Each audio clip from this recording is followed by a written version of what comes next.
Looking forward to that update, Jordan. Thank you very much. Well, matching six numbers might change someone's life tonight as millions across the nation bought their chance at $1.4 billion. While the lottery is banned in the Beehive State, Utahns are traveling across state lines to pick up their tickets.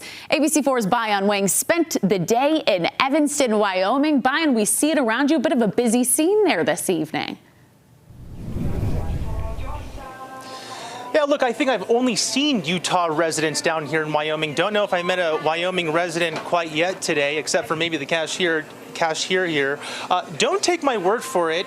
Jess, how many Utahns have you seen today? I think we may have had the entire state of Utah here in the last couple of days. Right. Yeah. And today, especially busy, right?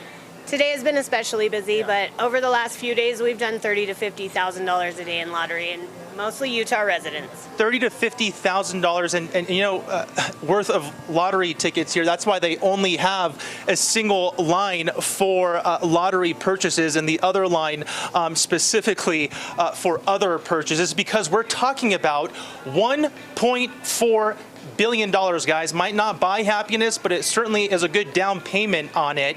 1 in 292 million odds. Not good odds, but it's not illegal to dream. So dream with us for the next 2 minutes. Watch this. If any one of you are not doing lottery, you can come over here right now. No one in line moved. The only reason these Utahns are here is for the lottery. We're from Salt Lake City. We left at 9:30 this morning, got to Evanston at, an hour and a half later. There's 1.4 billion reasons why it was worth the drive. The 1.4 billion had me. Life-changing money. I would probably buy a Porsche for my husband. He really wants a 911. Salt Lake City resident Carolyn Smith can probably use one of those cars. It would make her regular trip to Wyoming much faster. We come down actually every few weeks to get lotto tickets. You can't blame her considering how close she's come to winning before. We hit all numbers but one number twice in a row. You're kidding. So we've hit it. So 1 week we hit on Lucky for Life, where you would win $1,000 a day for life. We missed it by one number, and then 2 weeks later we missed it again by one number.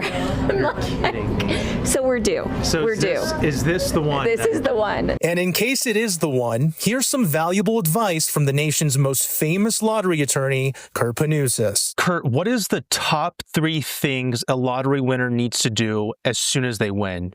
Number 1, they need to be quiet. Number 2, make sure that the ticket is in a safe place. Keep it safe. Make a copy of it ahead of time. Don't mark the ticket and just leave it there. And then number 3, start thinking about who would you want to help? How would you want this money to be used over the next year or so that when you meet with someone, they can take that information and put a plan together for you. For now, the plan for these cashiers is hopefully a break. Hopefully somebody's won, because if not, we might be screwed.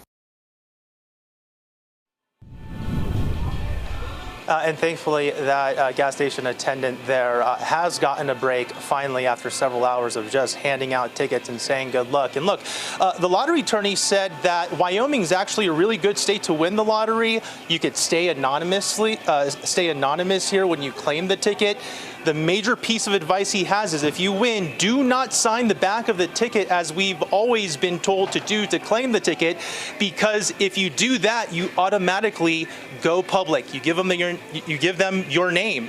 You want to create an LLC, create a trust, put that on the back of the ticket, and you could stay anonymous. And guys, if I don't show up to work tomorrow, you probably are going to know why, but chances are not going to win. 1 in 292 million. Still a chance, though. Brian, Sarah?